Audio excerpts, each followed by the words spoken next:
ताज्या बातम्यांसाठी संघर्ष न्यूज चॅनलला सबस्क्राईब करा आणि बेल आयकॉनवर क्लिक करा।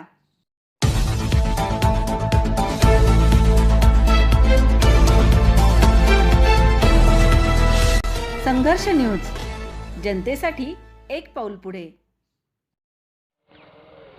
नमस्कार, मी पंजाब डक। आज आहे 30 जानेवारी 2026 आणि मी माझ्या शेतामध्ये या ठिकाणून महाराष्ट्रातल्या शेतकऱ्याला अंदाज देणार आहे। मागं म्हटलं होतं ना मी की 27-28च्या दरम्यान उत्तर महाराष्ट्राकडे पाऊस पडेल, तर तिकडे गारपीट देखील झाली आणि पाऊस देखील झाला आणि वादळ देखील झालं आणि शेतकऱ्याचं अतोनात नुकसान झालं। तर आता परत एकदा मी म्हटलं होतं ना, आता पुन्हा एकदा राज्यात वातावरण खराब होणार आहे। तर मग हे कधी होणार आहे? तर त्या अगोदर माझा शेतकऱ्याला विनंती आहे की तुमचं ज्यांच्याकडं तूर असेल, कोणाचा हरभरा काढायला आलेला असेल, तर मका काढायला आले असेल, तर त्या सर्व शेतकऱ्याला सांगू इच्छितो की हा अंदाज लक्षात घ्यायचा।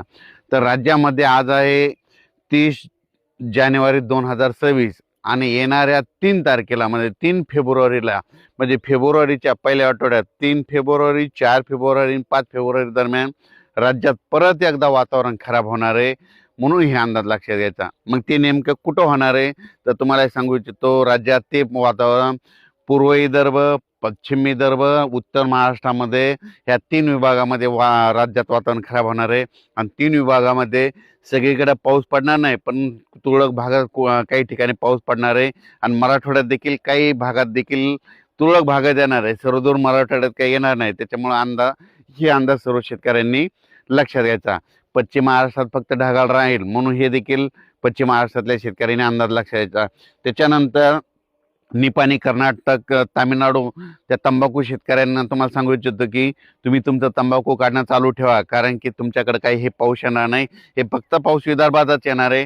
मग तुम्हाला एक सांगू इच्छितो, हे नेमका पाऊस कोणत्या जिल्ह्यामध्ये, जिल्ह्यातल्या काही भागामध्ये येऊ शकतो। तर तुम्हाला सांगतो, सुरुवातीला आपण बुलढाणा जिल्हा घेऊ। बुलढाणा जिल्ह्यामध्ये मेकर तालुका, त्याच्यानंतर नांदुरा, जळगाव, खामगाव, जळगाव जामोद, त्याच्यानंतर इकडं अकोला ह्या परिसरामध्ये तुरळक ठिकाणी 3, 4, 5च्या दरम्यान काही भागातच पाऊस येणार नाही, सगळीकडे पडणार नाही। म्हणून हा अंदाज बुलढाणा जिल्ह्यातल्या सर्व शेतकऱ्यांनी लक्षात घ्यायचा। रिसोडकडे देखील जाईल, वाशिमकडे देखील जाईल, शिरपूर जैनकडे देखील असणार आहे। त्याच्यानंतर ते पाऊस अमरावतीकडे, अकोल्याकडे तुरळक भागात पडणार आहे। त्याच्यानंतर वर्ध्याकडे तुरळक भागात राहील, नागपूरकडे तुरळक भागात राहील, चंद्रपूरकडे निसर्ग थेंब येतील, यवतमाळ भागामध्ये तुरळक भागामध्ये जिल्ह्यामध्ये कुठेतरी थेंब येतील। म्हणून हे यवतमाळ जिल्ह्यातल्या शेतकऱ्यांनी अंदाज लक्षात घ्यायचा। हिंगोली जिल्ह्यात काही सगळीकडे पडणार नाही, काही भागातच तुरळक अंशातच थेंब पडतील, म्हणून हे लक्षात घ्यायचं। त्याच्यामुळे हिंगोली जिल्ह्यातल्यानी काही चिंता करायची गरज नाही। नांदेड जिल्ह्यामध्ये फक्त ढगाळ वातावरण राहील, म्हणून नांदेड जिल्ह्यातल्या शेतकऱ्यांनी हा अंदाज लक्षात घ्यायचा। लातूर जिल्ह्यामध्ये फक्त ढगाळ वातावरण राहील, तिकडे काही पाऊस येणार नाही, त्यामुळे काही चिंता करायची गरज नाही। परभणी जिल्ह्यात देखील एवढा काही पावसाचा काही फरक पडणार नाही। फक्त परभणी जिल्ह्याचा जे इकडला भाग आहे, म्हणजे जिंतूर तालुका, शेलू तालुका ह्या पट्ट्यामध्ये तुरळक ठिकाणी कुठंतरी थेंब येतील, सगळीकडे पडणार नाही। त्याच्यामुळे परभणी जिल्ह्यातल्या शेतकऱ्यांनी हा अंदाज लक्षात घ्यायचा। जालना जिल्ह्यामध्ये भोकरदन, कन्नड, जाफराबाद, सिंदखेड राजा ह्या पट्ट्यामध्ये मात्र तिकडल्या भागात मात्र थेंब येणार आहेत। तिकडल्या शेतकऱ्यांनी तिकडल्या जालना जिल्ह्यातल्या त्या भागामध्ये पाऊस पडणार आहे, म्हणून हा अंदाज जालना जिल्ह्यातल्या शेतकऱ्यांनी लक्षात द्यायचा। संभाजीनगर जिल्ह्यामध्ये फुलंब्री त्या पट्ट्यात, कन्नड त्या पट्ट्यामध्ये, वैजापूर, गंगापूर त्या पट्ट्यामध्ये तुरळक ठिकाणी पाऊस येणार आहे, म्हणून हा अंदाज संभाजीनगरच्या शेतकऱ्यांनी लक्षात घ्यायचा। त्याच्यानंतर जळगाव जिल्ह्यामध्ये मात्र जळगाव जिल्हा, येरवंडोर, पारोळा बऱ्याच भागामध्ये पाऊस पडणार आहे, म्हणून जळगाव, नंदुरबार जिल्हा, धुळे जिल्हा, ह्या मालेगाव तालुका ह्या शेतकऱ्यांनी हा अंदाज लक्षात घ्यायचा। कारण की नाशिक, मालेगाव, धुळे, यावल त्या परिसरामध्ये पाऊस येणार आहे, तुरळक भागात पडणार आहे, सर्वदूर नाही पडणार। फक्त काही ठिकाणी समजा एखाद्या भागात पाऊस पडला तर दुसऱ्या गावाला नुसतं वार येईल, म्हणून हे अंदाज त्या शेतकऱ्यांनी लक्षात घ्यायचा। आपण आपला तूर असेल तर तूर झाकून ठेवण्याची तयारी ठेवायची, त्याच्यानंतर मका असेल तर मग उघड्यावर टाकलेली असेल तर ते झाकून ठेवायची. वीटभट्टी उत्पादकांना ह्या 3-4 आणि 5 दिवस, हे 2-3 दिवसाचं हे वातावरण आहे म्हणून हे लक्षात यायचं. त्याच्यानंतर आपण पश्चिम महाराष्ट्राकडे वळू. म्हणजे सोलापूर जिल्ह्याकडे निसर्ग ढगाळ वातावरण राहील, सांगली जिल्ह्याकडे ढगाळ वातावरण आहे, कोल्हापूरकडे देखील ढगाळ वातावरण राहील. त्याच्यानंतर सातारा, सांगली, सोलापूर, कोल्हापूर, पुणे देखील ढगाळ वातावरण आहे.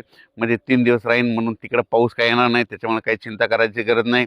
अहिल्यानगरकडं फक्त नेवासा, राहुरी ह्या पट्ट्यामध्ये, शिर्डी, राहता ह्या पट्ट्यामध्ये थोडं आभाळ येईल आणि तुरळक ठिकाणी कुठेतरी थेंब येतील म्हणून त्या भागातील शेतकऱ्यांनी देखील अंदाज लक्षात घ्यायचा. श्रीरामपूर भागातल्या शेतकऱ्यांनी देखील तुरळक ठिकाणी थेंबच येतील, सगळीकडे काही पाऊस पडणार नाही, त्याच्यामुळं हे देखील त्या शेतकऱ्यांनी लक्षात घ्यायचं. त्याच्यानंतर म्हणजे सांगायचं झालं तर हे पाऊस फक्त मध्य प्रदेशकडे पडत असल्यामुळं, मध्य प्रदेश म्हणजे बुरामपूर त्या पट्ट्यामध्ये, त्या पट्ट्यात गारपीट होत असल्यामुळं काय होणार आहे त्याचा असर आपल्या महाराष्ट्रावर होणार आहे. त्याच्यामुळं मध्य प्रदेशचे जे सीमालगतचे जिल्हे आहेत, मग त्याच्यामध्ये जळगाव जिल्हा झालं, नंदुरबार जिल्हा झालं, धुळे जिल्हा झालं, बुलढाणा जिल्हा, घाटाच्या खाली नांदोरा, घाटाच्या खाली, त्याच्यानंतर इकडं परतवाडा, अचलपूर, दर्यापूर ह्या पट्ट्यामध्ये काय होणार, त्या पावसाचा थोडाफार असर होणार आहे, तुरळक भागात पडणार आहे, सर्वदूर काही पडणार नाही. आणि ह्या पावसामध्ये मध्य प्रदेश, बुरहानपूर तिकडल्या पट्ट्यामध्ये गारपीट होईल म्हणून त्याचा असर थोडाफार तरी आपल्या महाराष्ट्रात काही ठिकाणी 2-3 ठिकाणी मात्र गारपीट ह्या 3-4च्या दरम्यान होईल. पण ती कुठं होणार आहे तुम्हाला सांगतो, ती देखील विदर्भातल्या म्हणजे जिथं जिथं डोंगराळ भाग आहे त्या भागातच होईल. जिथं नदीच्या कडीचा जिथं भाग असतो तर त्या पट्ट्यामध्येच होईल, सगळीकडे होणार नाही. त्याच्यामुळे एवढी काही चिंता करायची गरज नाही. तुम्हाला एक सांगू इच्छितो, मागच्या व्हिडिओमध्ये सांगितलं गारपीट सगळीकडे होत नसते, दरवेळेस गारपीट भाग बदलत राहते, म्हणून हा अंदाज सर्व शेतकऱ्यांनी लक्षात घ्यायचा. फक्त हे 3, 4, 5चा पाऊस फक्त विदर्भातच पडणार आहे. म्हणजे विदर्भात जळगाव जिल्हा, बुलढाणा जिल्हा, अकोला जिल्हा, अमरावती जिल्हा, ह्या अमरावती, वर्धा, भंडारा, नागपूर ह्या पट्ट्यामध्ये तुरळक भागात येणार आहे. त्याच्यामुळं ह्या त्या विदर्भातल्या शेतकऱ्यांनी खास करून आपण आपल्या तुरीचं नियोजन करायचं. तर ह्या आता हे 3, 4, 5च्या दरम्यान देखील काही भागामध्ये अवकाळी पाऊस येणार आहे.